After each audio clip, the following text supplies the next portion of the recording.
হজ পাকে গিয়ে ওই কাবা বাইতুল্লাহর হাজরে আসওয়াদ 1 টাকা হারাম টাকা নিয়ে হজ করে আপনি যখন বিসমিল্লাহ আল্লাহু আকবার বলে হারাম টাকা নিয়ে হজ করতে গিয়ে আর আপনার ভাইয়ের হক মারা টাকা নিয়ে, বোনের হক মারা টাকা নিয়ে আজ তাদেরকে কাঁদিয়ে এতিমের মাল নস্বাত করে আপনি হজ পাকে গিয়ে কাবা বাইতুল্লাহর জান্নাতি পাথর তাকে বিসমিল্লাহ আল্লাহু আকবার বলে চুমা দিলেন।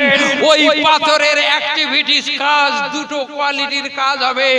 1 নম্বর, যেমন আপনাকে বেগুনাহ মাসুম করে দেয়, টোটাল শরীরের রক্ত থেকে সমস্ত গুনাহ গুলো শুষে নেয়।